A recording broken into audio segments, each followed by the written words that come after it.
तो एक कविता होती थी, कविता बलवंत ठाकुर उसने लिखी थी। उसने लिखा, रब एक गुंजलदार बुझारत, रब एक गोरख धंधा, खोलन लग्या पेच जिससे काफर हो जाए बंदा। देखा उसने कि जो उसको जानने की कोशिश करेगा वो काफर हो जाएगा, वो नहीं मिलता। अब कलयुग का समय है, साइंस विज्ञान का समय है, हर बात को इंसान कैसे क्यों और कैसे कब हुआ, इंसान उसकी खोज करता है।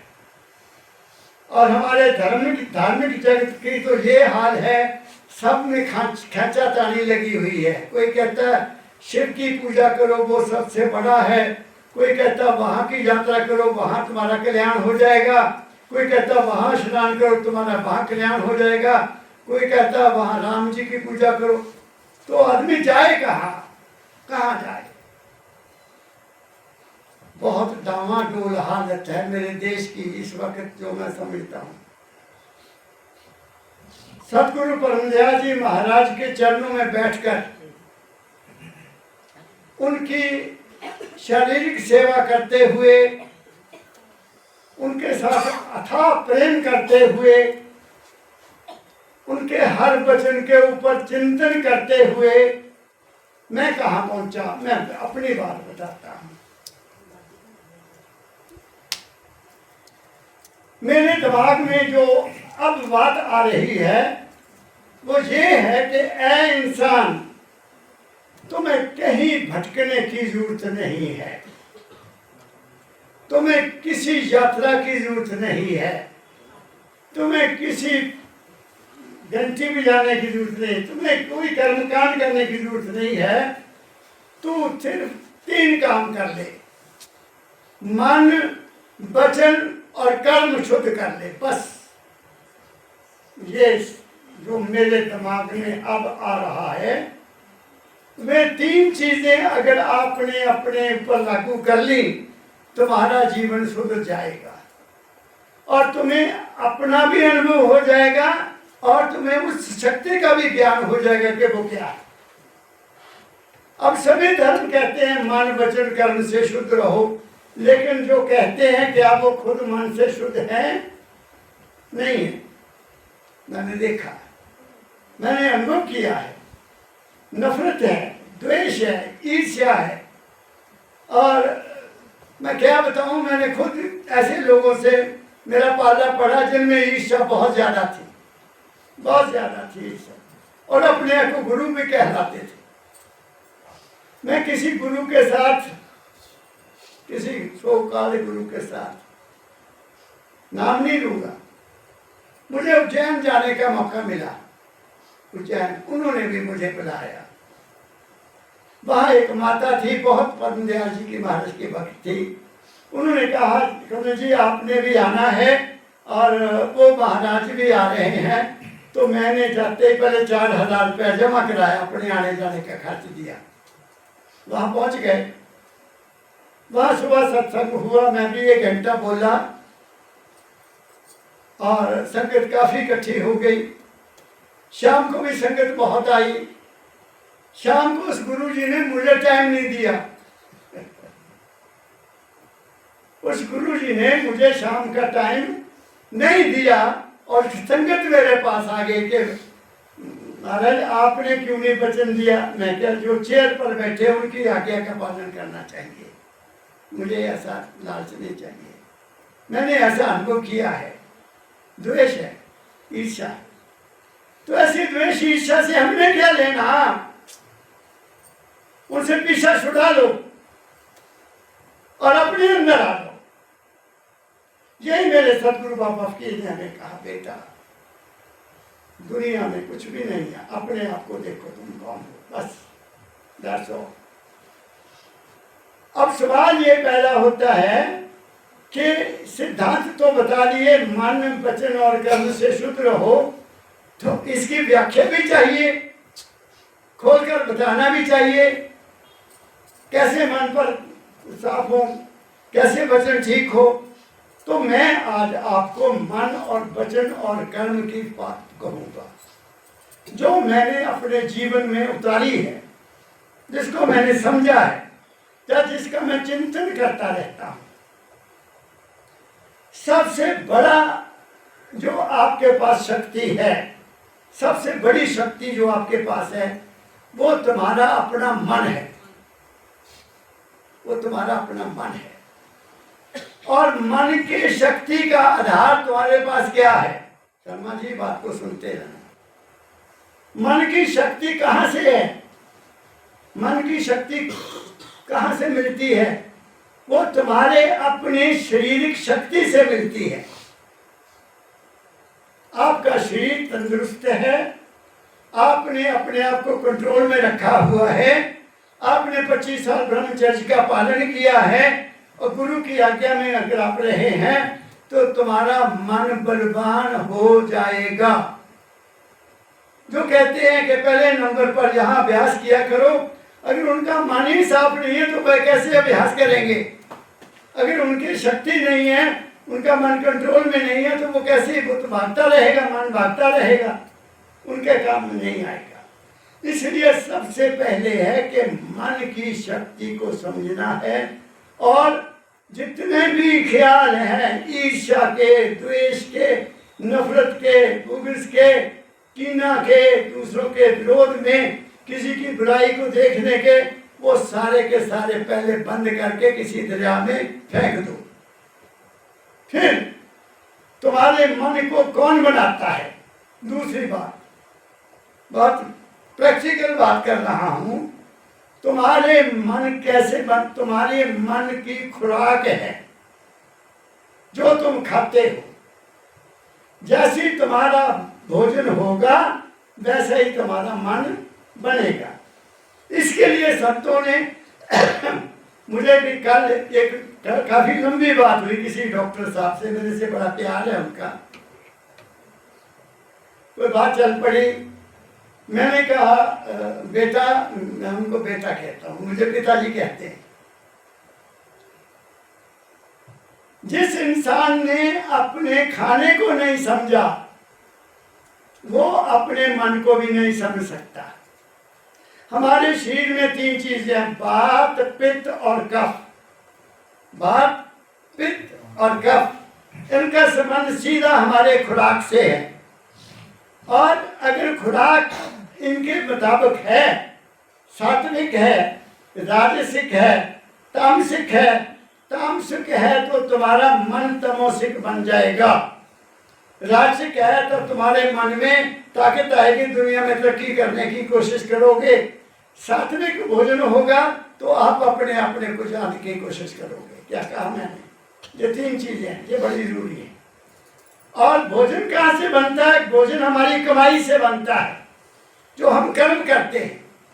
अगर कर्म ठीक नहीं है तो भोजन भी ठीक नहीं होगा। शर्मा जी, कर्म ठीक है, नेक नीति से कमाया हुआ है, हक हलाल की कमाई है, अपने 10 नए की कमाई है।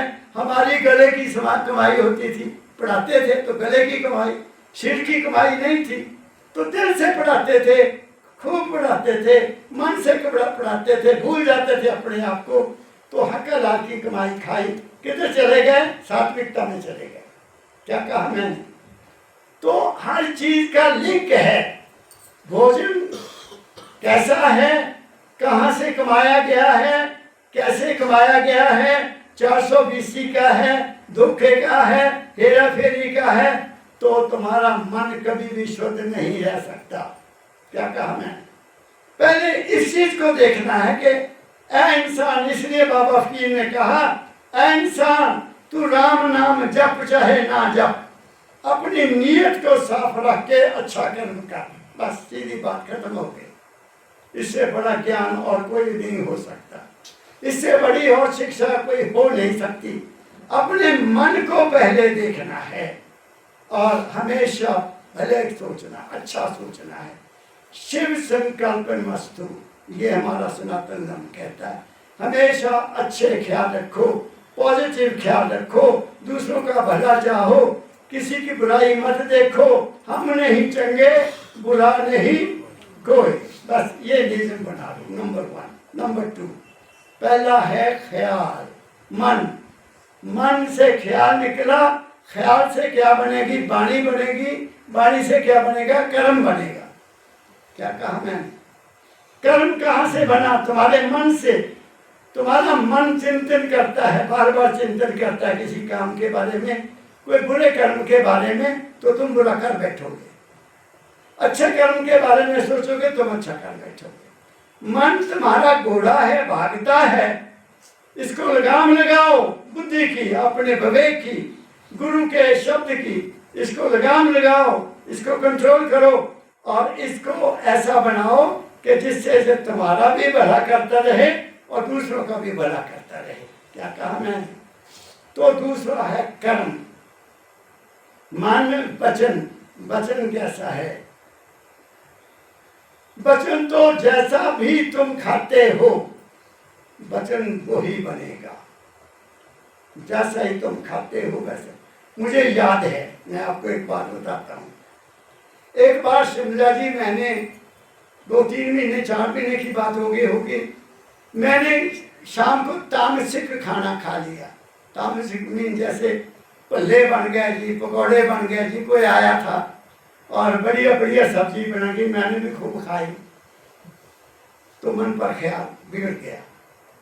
सुबह सत्संग था, यहाँ आया तो मैंने उस सत्संग में वो कहा जो मुझे नहीं कहना चाहिए था, और मैंने जैसे आप सुना, मैंने खुद सुना, तो मैंने लकी को एकदम कहा इसको डिलीट कर दे। पूछो, ये लड़का सामने बैठा है। मैंने कहा इस सत्संग को डिलीट कर दे क्योंकि मेरा भोजन रात ठीक नहीं था। क्या कहा मैंने? तो ये तुम्हें अपने ऊपर हमेशा नजर रखनी बजाय दूसरों पर नजर रखो।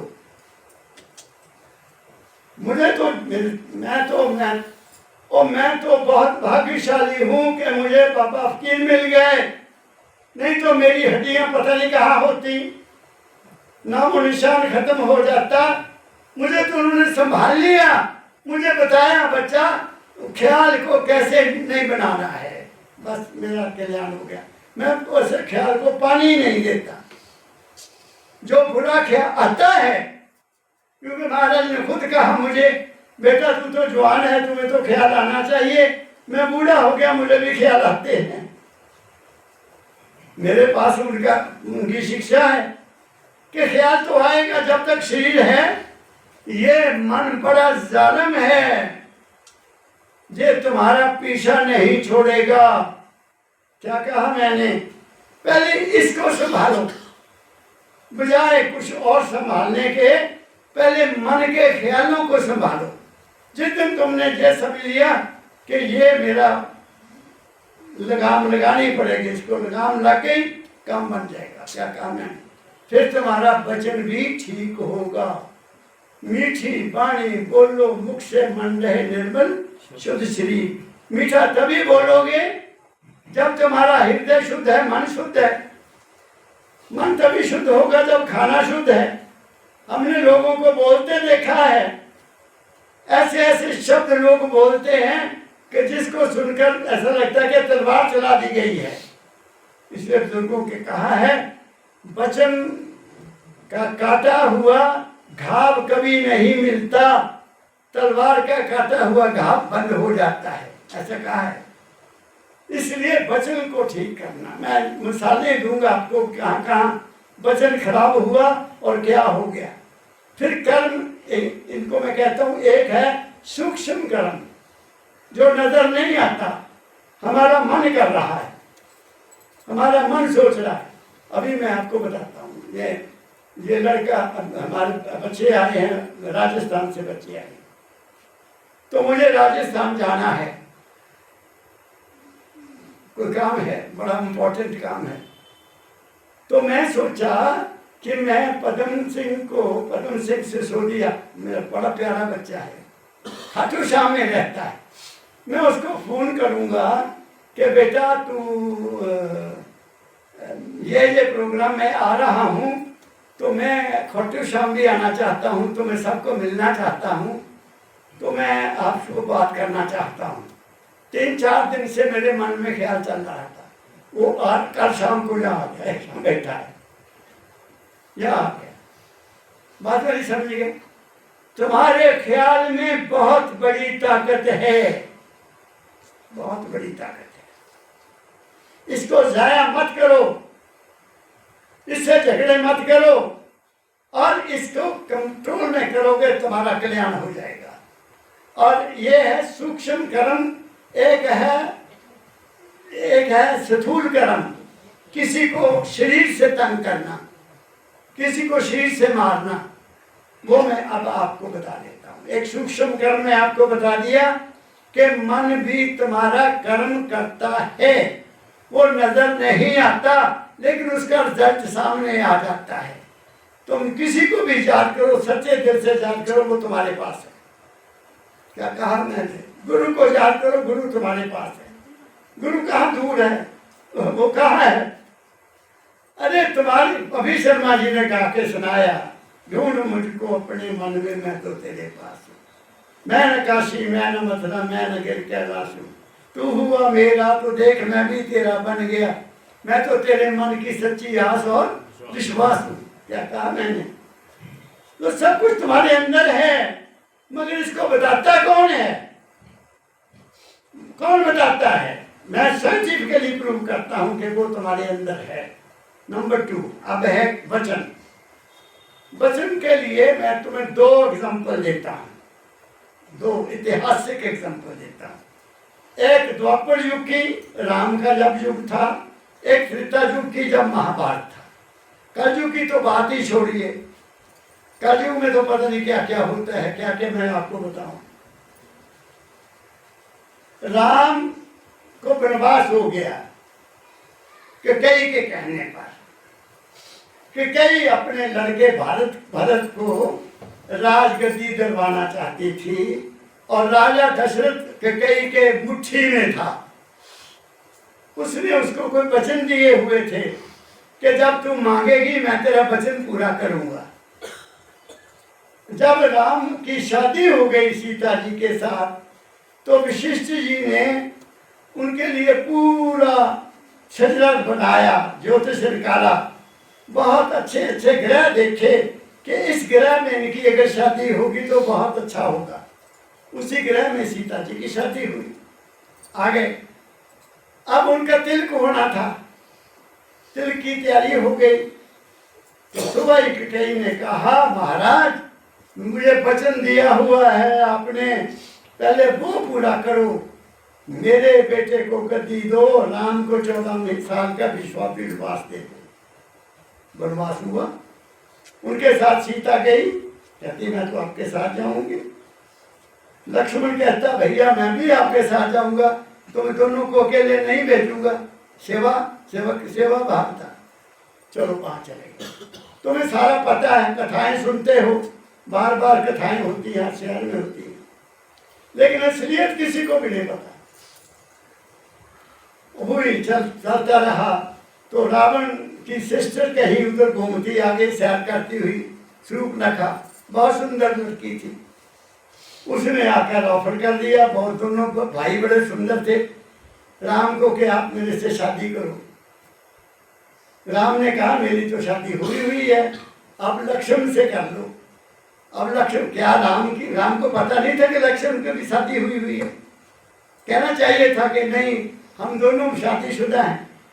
तो वो लक्ष्मण के पास चली गई, तो लक्ष्मण को गुस्सा, उसने उसका नाक ही काट दिया। आया ना, ये ऐसा सुना है। तो वो रोती हुई अपने भाई के पास गई। अब कौन भाई है कि उसकी बहन का नाक काट दिया जाए और उसको शांति हो, उसको आराम आए, वो सो सकता है। तो उसने भी फैसला कर लिया कि मैं अब राम की पत्नी को उठाकर लाऊंगा। उसने अपना तांत्रिक यूज किया और सीता को उठाकर ले गया। पता है, ये तो सबको पता है। अब जो मैं कहना चाहता हूं वो ये है कि राम ने सोने का हिरण बनाकर भेजा, सीता ने देख लिया और राम को कहती महाराज कितना सुंदर है, मुझे बहुत प्यारा लगता है, उसको पकड़ कर लाओ। तो राम जी उसको पकड़ कर लेने चले गए। वो तो सलावा था, वहां से आवाज आई, हे लक्ष्मण मुझे बचाओ, हे सीते मुझे बचाओ। ये रोआ शौच लक्ष्मण को भी सुना। सीता कह रही, लक्ष्मण तेरा भाई तो बहुत कष्ट में है, जल्दी कर, जल्दी जा उनकी मदद करो। कहता मैं माते नहीं जा सकता, मैं नहीं जाऊंगा। 2 दफा कहा, 3 दफा कहा, आखिर लक्ष्मण ने जवाब दे दिया कि मैं नहीं जाऊंगा, मैं आपकी रक्षा में हूं, मेरे भाई को कुछ नहीं होगा। तो सीता ने फिर वचन कहा, ऐसा वचन कहा जो तलवार की धार से भी ज्यादा तेज था, और उस लक्ष्मण को कहा जिसने सीता का चेहरा नहीं देखा था, हमेशा पांव में नजर रखता था। माना हुआ है। इतना ऊंचा कैरेक्टर का आदमी, इतने ऊंचे ख्यालों का आदमी, उसको सीता ने कह दिया, लक्ष्मण मैं समझ गई, तू भैया की सेवा करने बचाने के लिए क्यों नहीं जाता, तेरी नीयत मेरे प्रति खराब है। आहा, ये है सबसे बुरा वचन। एक बहुत सत्यवादी लड़के को इतना बड़ा इल्जाम लगा देना बहुत बुरा था, और लक्ष्मण को जाना पड़ा। फिर भी उसने लक्ष्मण रेखा खींची, लेकिन रावण ले गया। फिर क्या हुआ, युद्ध हुआ। युद्ध में क्या हुआ, लंका जली, हजारों लोग मारे गए। किस कारण, एक वचन के कहने से। हम अपने घरों में, हम अपने धार्मिक सम्मेलनों में, हम अपने राजनीति सम्मेलनों में क्या क्या भाषा बोलते हैं, कैसे कैसे शब्दों का हम प्रयोग करते हैं, तो क्या भारतवर्ष में कभी शांति हो सकती है? कभी नहीं हो सकती है। इस वक्त वाणी, हमारे देश की वाणी इतनी बिगड़ गई है, हमारे देश की बोलचाल इतनी बिगड़ गई है कि इसको केवल वो मालिक ही ठीक कर सकता है। कोई संत, कोई महात्मा, कोई साधु, इवन कोई भी कुछ भी नहीं कर सकता। ये मैं आपको बता देता हूँ। हाँ, आप लोग आए हैं बाबा फकीर जी के सत्संग में आए हैं, आप अपने अपने घरों में अपनी अपनी वाणी को सुधार लो, अपने अपने वचन पर कंट्रोल करो। सास बहू के प्रति कैसा बोलने, बहू सास के प्रति कैसा बोलने, बाप बेटे के प्रति कैसा बोले, बेटा बाप के प्रति कैसा बोले, भाई भाई के प्रति कैसा बोले। अगर हमारे घरों में अगर शांति है तो हमारा घर स्वर्ग है, हमने बाकियों से क्या लेना। Come to your own home, अपने घरों में शांति लाओ, अपने घरों में प्रेम की वाणी बोलो, अपने घरों में हित की वाणी बोलो, अपने घरों में एक दूसरे के भले के लिए बोलो, तुम्हारा घर ही स्वर्ग बन जाएगा। किसी ने स्वर्ग नहीं देखा, कहाँ है स्वर्ग, यही स्वर्ग है और यही नर्क है। क्या कहा मैं चंडीगढ़ को था, चंडीगढ़ में थे। शर्मा जी 2-3 दिन पहले मुझे एक लड़की का फोन आया चंडीगढ़ से, बाबा जी मैं आपसे कोई बात करना चाहती हूँ। मैं क्या बेटे देखो, मैंने आपको देखा नहीं है, आपकी बात शायद बहुत लंबी चौड़ी होगी, तो मैं चंडीगढ़ आ रहा हूँ 23 तारीख को, ये मेरा एड्रेस होगा, तुमने वहां आकर मुझे मिलना, तुमने वहां आकर मुझे मिलना। चलो फैमिली सत्संग हुआ 1.5 घंटा। फैमिली सारी वेल एजुकेटेड है, ऑल और डॉक्टर्स। मेरा जब मैं जाता हूं तो वो मेरी सेवा में बैठ जाते हैं, फिर कुछ नहीं करते। जब बज गए 11:30 तो 10 बजे मैं बोलना शुरू किया, 11:30 पौने 12 बज गए। तो उन्होंने मुझे बताया डॉक्टर साहब ने कि महाराज जी आपको कोई मिलने वाला भी आना है 12 बजे के बाद। मैं क्या हाँ। तो 12 बजे के बाद वो मियाँ बीवी आए, आ गए, बैठे। मैं क्या बोलो बेटी क्या है। पहली बात ये बताओ कि आपके घर में सुख है, आपके घर में शांति है, आपके बच्चे कितने हैं? कहते जी 1 लड़की। अच्छा, क्या काम करते हो? मैं भी सर प्राइवेट नौकरी करता हूँ, वो लड़की कहती मैं भी प्राइवेट नौकरी करती हूँ। मैंने कहा बच्चा तेरी कितनी क्वालिफिकेशन है? लड़के को पूछा। He was about 45 से करीब था। कहता जी मैं +2 हूँ।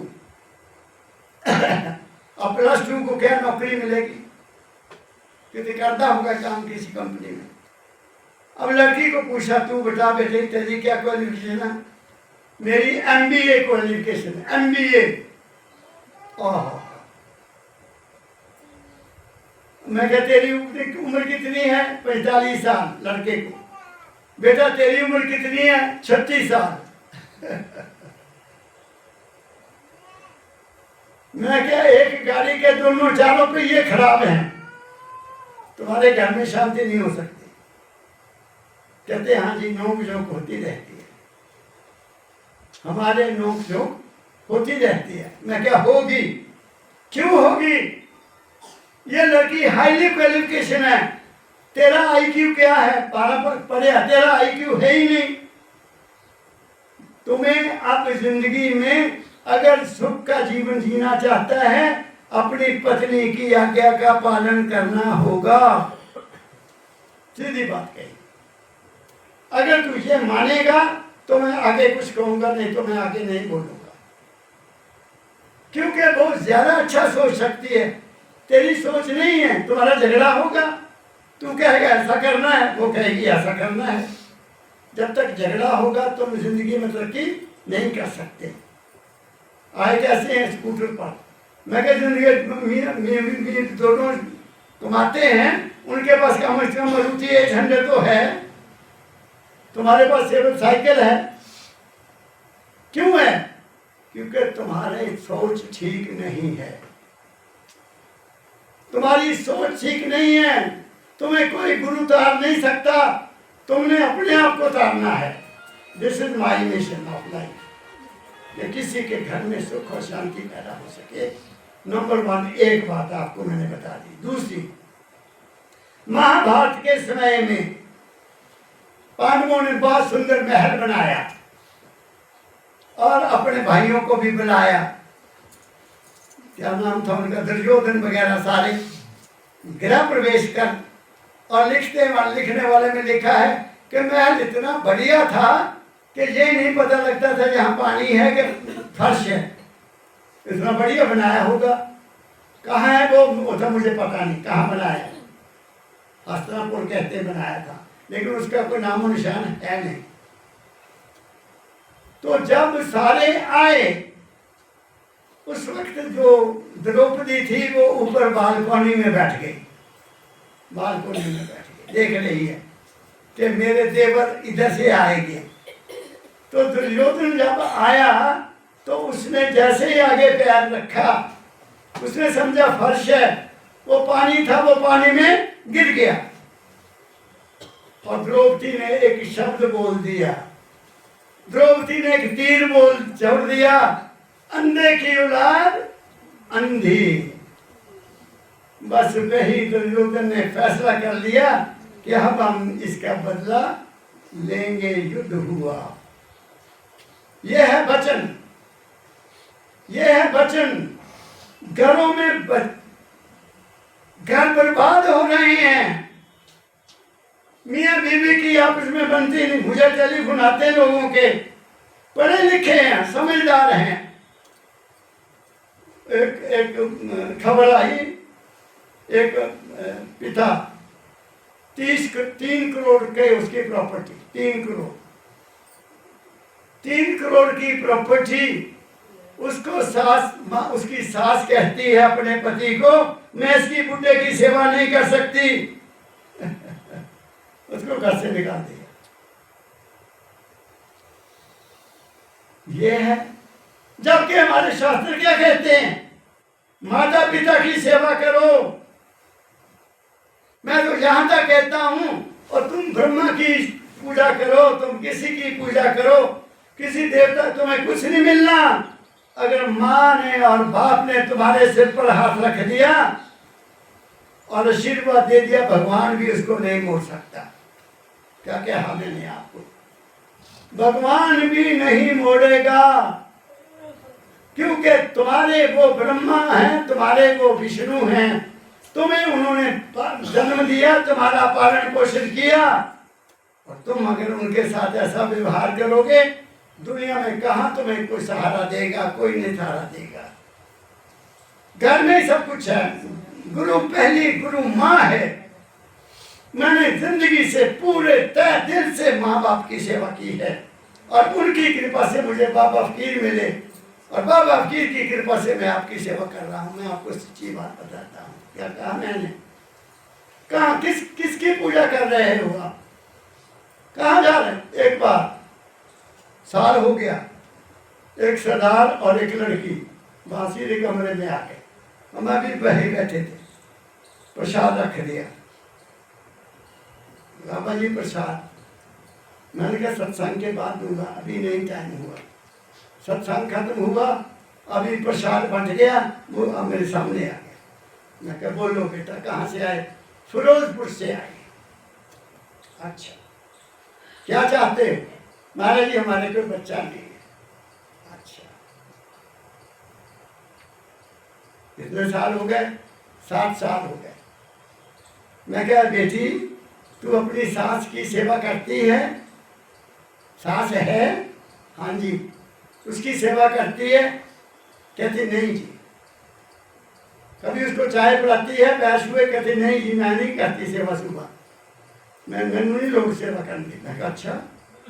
तो लड़के को पूछा तू बता भाई तेरे पिता हैं? हाँ जी।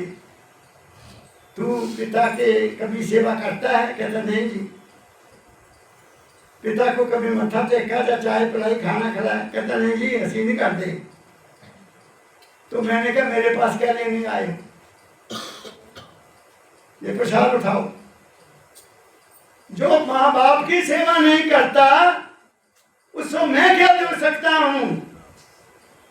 मेरे पास कुछ नहीं है। प्रसाद उठाओ और गेट खुला, जाओ पीछे मुड़ के नहीं देखना। क्या कहा मैंने? ये दुनिया क्या है? नफरत करती है, द्वेष करती है, उनकी सेवा नहीं करती जिन्होंने उनको पाला है, पोषा है, बड़ा किया है, पढ़ाया है, लिखाया है, नौकरियां लगा दी हैं। अब लाली सब कुछ हो गई, बाकी माँ बाप कुछ नहीं रहे। क्या कहा मैंने? जहां मर्जी जाओ, जिस मर्जी जगह जाकर तुम मत्था टेको, तुम्हारी जीवन कभी सुखी नहीं हो सकता, नहीं हो सकता, नहीं हो सकता। मैं लिख कर देने को तैयार हूं। जिसने माँ बाप की सेवा नहीं की वो कहीं का नहीं रहेगा, उसकी कोई मदद नहीं करेगा। क्या कहा मैंने? जिसके सिर पर माँ ने हाथ रख दिया और आशीर्वाद कहती थी बेटा दूध ही नहाओ पोती खिलाओ क्या बात थी। उनके आशीर्वाद तो भगवान भी नहीं बोलता था। आज क्या है? कहाँ बच्चे दौड़े फिरते हैं, कभी कहीं जाओ, कभी कहीं बजिया के पास जाओ, कहीं ज्योतिषी के पास जाओ, देखो तो कि ग्रह हैगा। ग्रह तो तुम्हारे घर में बैठे हैं, तुम्हें वरदान देने वाले तुम्हारे घर में बैठे हैं। उनको खुश करो, सेवा करो, सुबह उठकर पाँव छुओ, तुम्हें सब कुछ मिलेगा। क्या कहा मैंने? मगर ये बात है नहीं। इसलिए मेरे देश में हम लुटने में ज्यादा खुश हैं। लुट जाए, कोई ज्योतिषियों को पैसा दे रहा है, कोई मंदिरों में चला रहा है, कोई कहीं जा रहा है, कोई कहीं जा रहा है। क्या तुम्हें मानसिक शांति मिलती है? क्या तुम्हें सुख मिलता है? क्या तुम्हें रात को नींद आती है? नहीं आती। फिर डॉक्टरों के पास जाते हैं, गोलियां खाते हैं, ये खाते हैं, वो खाते हैं। क्या काम है? मेरी बात आप समझ रहे हैं बेटा? ये 3 बातें आपको बता दी। मन को शुद्ध करो और वचन को भी शुद्ध करो, तुम्हारे घर में स्वर्ग आ जाएगा। अगर तुम्हें कोई बुरा कहता है तो उस बुराई को पी जाओ। सहनशीलता, संतोष और सहनशीलता। जिसने बुरी बात को सहन कर लिया वो तर गया, जिसने जवाब दे दिया वो मारा गया। क्या कहा मैंने? तुम्हें कोई एक बार बुरा कहता है तुम चुप हो जाओ। अगर तुम भी बुरा कहोगे फिर बुराई की लाइन लग जाएगी, वो कुछ और बोलेगा, तुम कुछ और बोलोगे, फिर कुछ नहीं रहा, जंजीर टूट जाएगी। क्या कहा मैंने? अब रही तीसरी बात, वो क्या है? वो कर्म है। दो कर्म बता दिए, सूक्ष्म मन का, वचन का, दो कर्म। तीसरा कर्म है हाथ से करने का। मैं तो यहां तक भी कह देता हूं कि हम आंख से भी काम करते हैं। महाराज जी फरमाया करते थे, बच्चों यही आंख है जो अपनी माँ को देखती है, यही आंख है जो अपनी बेटी को देखती है, यही आंख है जो अपनी बहन को देखती है, यही आंख है जो अपनी पत्नी को देखती है। लेकिन यही आंख जब किसी और औरत को देखती है, फिर इस आंख का क्या हाल है वो देख लो। और वहां बिगड़ गई, तुम बुरा कर्म कर लिया। ऐसे कान बुरे बातें सुनोगे, तुम्हारा कैरेक्टर खराब हो जाएगा। क्या कहा मैं? ऐसे भोजन खा रहे हैं लेकिन टीवी देख रहे हैं, भोजन क्या करेगा अंदर? वो तो टीवी खा गया, तुम्हारा की सेहत बनेगी। क्या कहा मैंने? ये this is a life with practical approach. सिद्धांत पर जियो, सिद्धांत पर जियो। अब अगर हम किसी को मारते हैं, किसी का हनन करते हैं, किसी जीव की हत्या करते हैं, तो वो सबसे बड़ा पाप है। हाँ, अगर अनजाने में किसी का मृत्यु हो जाती है, जैसे आप जा रहे हैं, तुम्हें ख्याल नहीं, नीचे तुम्हारे पाँव के नीचे पता नहीं कितना कुछ जीव मर जाएंगे। एक कहानी है, मूसा हुए, बहुत बड़े संत हुए। मूसा कहीं जा रहा था तो वहां ये कीड़ियां जानते हैं, लाइनें लग के चली जा रही हैं। तो मूसा खड़ा हो गया, कहता हे खुदा, इन बेचारों को काहे को पैदा किया? ये लोगों के पाँव के नीचे आकर मरते हैं, इनको ना पैदा करता। वो सुनते हैं, हर जीव आपकी बात को सुनता है। उन्होंने उसी वक्त खुदा को कह दिया, खुदा ये क्या कह रहा है हमारे बारे में? हम हजारों में हैं, ये एक ने कह दिया कि इनको क्यों पैदा किया? तो ए खुदा, इन्हों कौन ने पैदा किया? ए मूसा को क्यों पैदा किया जो हमारे बारे में बड़ा सोचता है? फैसला करो जी, फैसला करो, कौन ठीक है? चलो आगे, कीड़ों की लाइन लग गई, काटियां की लाइन लग गई, कीड़ियां आ गई बाहर, चल बल्ले बल्ले हो रही है। इधर मूसा खड़ा, मूसा बता तूने इनके बारे में क्या सोचा? महाराज मैंने तो साधारण सोचा था कि ये बेचारे पाँव थले आके मरते हैं, इनको काहे को पैदा किया? अच्छा आप बताओ भाई। कहते महाराज हम अकेले थोड़ी हैं, ये एक है, हमको काहे को सजा देनी है? इसको अकेले को दे दो, सजा काफी है। क्या कहा मैंने? हर तुम जीव के पास, मैं तो अपना प्रैक्टिकल बताता हूँ, मुझे किसी का नहीं पता। मैं तो अपने घर में बैठता हूँ, वहाँ हर तरह के जानवर आते हैं, पक्षी आते हैं, चिड़ियाँ आती हैं, कौवे आते हैं। तो मैं देखता रहता हूँ, ज़मीन पर भी आते हैं। ज़मीन पर कई ऐसे जीव हैं जो चलते चलते उल्टा हो जाते हैं। शर्मा जी, चलते चलते उल्टा हो जाते हैं और फिर वो सीधे नहीं होते। बड़ी कोशिश करते हैं बेचारे, कभी इधर को पलटा ले, कभी इधर को पलटा ले, वो सीधे नहीं होते। तो मैं देखकर फिर कोई चीज़ लूँगा, उनको सीधा कर दूँगा।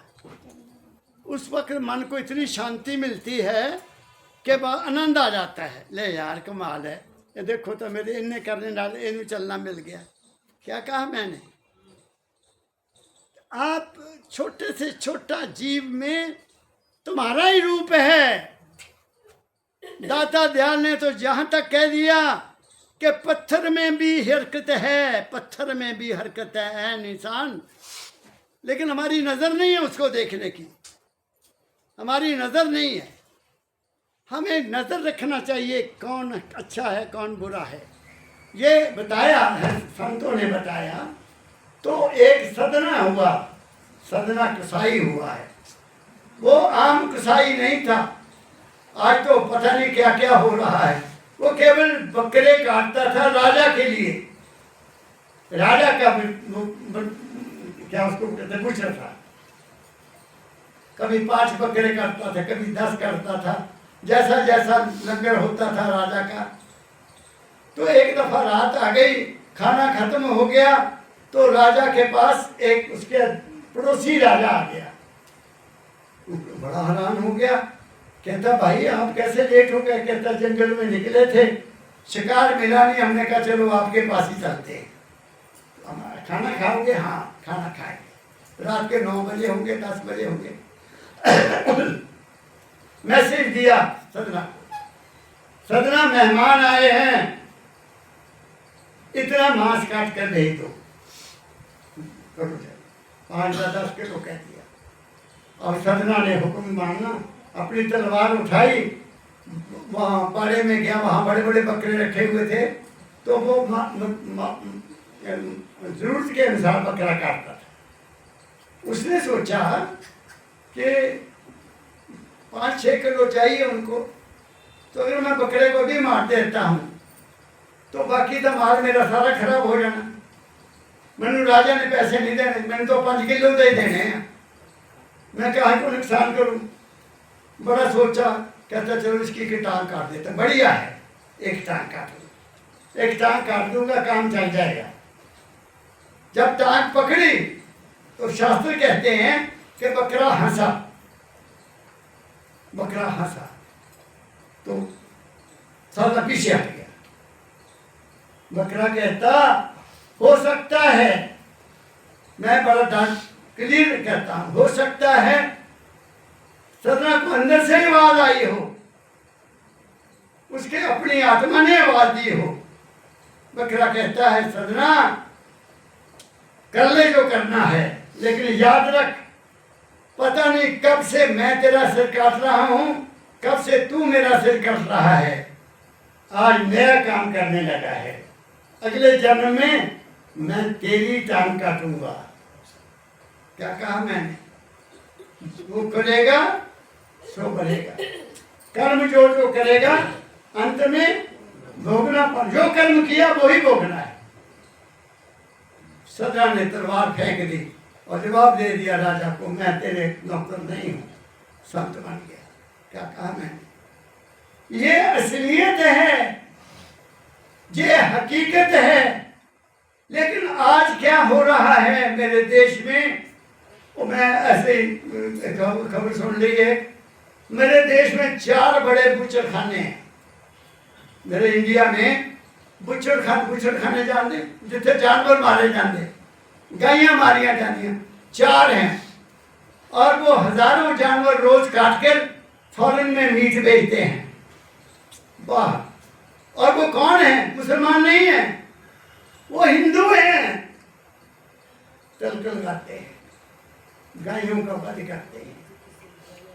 अब बताइए, जिस गाय को हम माता कहते हैं उनका तो कत्ल किया जाता है और हमें बेवकूफ बनाया जाता है।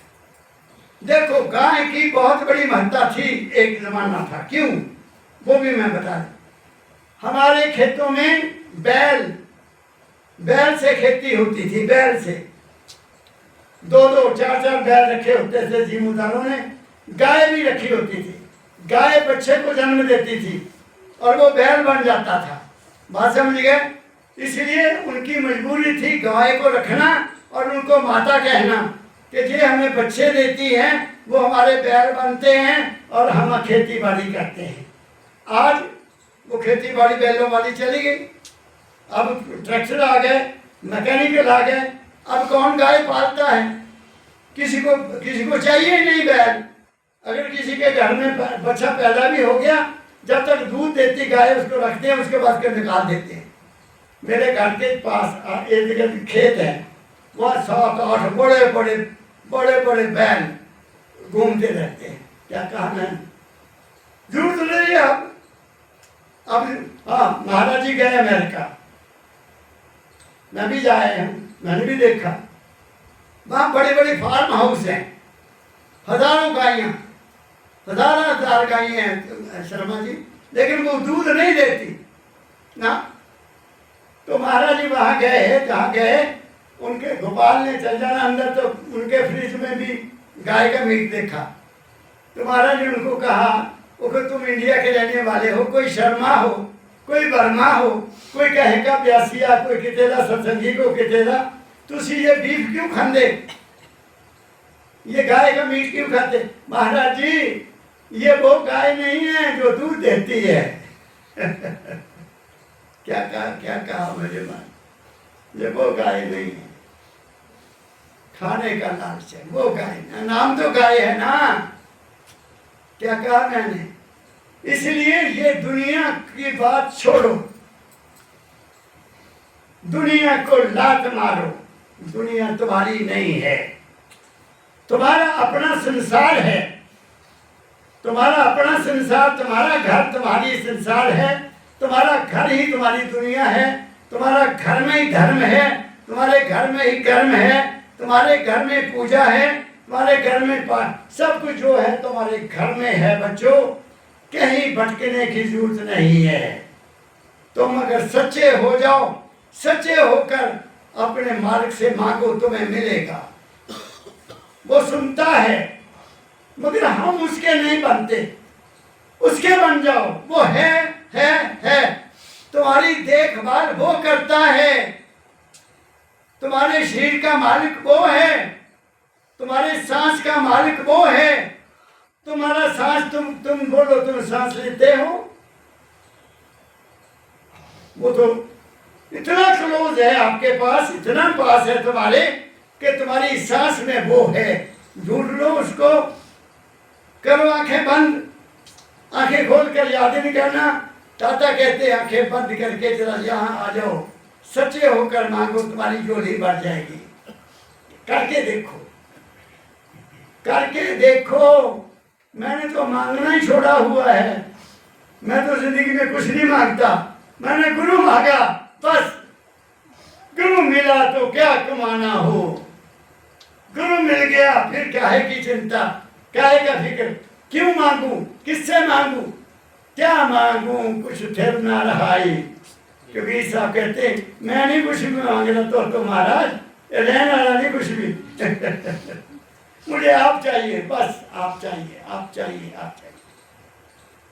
तो मैंने आपको जीने का एक राज बताया है, एक नियम बताया है। कहीं भटकने की जरूरत नहीं है। अपने मन का ख्याल रखो, अपनी खुराक का ख्याल रखो, अपने बोलने का ख्याल रखो, अपने देखने का ख्याल रखो, अपने सुनने का ख्याल रखो। क्या कहा मैंने? देखो तुम्हारा जीवन बदल जाएगा, तुम्हारा जीवन बदल जाएगा। मुझे अमेरिका से फोन आया। मेरे बड़े प्रेमी हैं महाराज जी, वो डॉक्टर अमित आ रहा है इंग्लैंड से, तो आपने उनके साथ, पंचकुला में एक बहुत बड़े हकीम हैं, वो नवज देखते हैं, आपने भी उनके साथ जाना। मैंने कहा अश्विनी तू किससे बात कर रहा है? महाराज जी ऐसे ख्याल आया कि आपकी काफ़ी उम्र हो गई है, हम चाहते हैं कि तुम्हारा शरीर ठीक रहे। अच्छा, तुम बड़े अच्छे लड़के हो, मेरे बड़ा ख्याल करते हो, लेकिन मेरे पास एक बहुत बड़ा डॉक्टर है। मेरे पास हकीमों का हकीम, डॉक्टरों का डॉक्टर, सर्जनों का सर्जन और मेडिकल का मेडिकल सबसे बड़ा अफसर है। मुझे कहीं जाने की जरूरत है? मैं नहीं जाऊंगा। मैं किसी को भी अपनी नब्ज नहीं दिखाऊंगा। मैं दिखा के देख लिया। जब भी किसी हकीम ने मेरी नब्ज देखी, मेरा पेट ही खराब हो गया। क्या कहा मैंने? इसको पैर पैर बैठा सामने, मेरे को हानि होती है।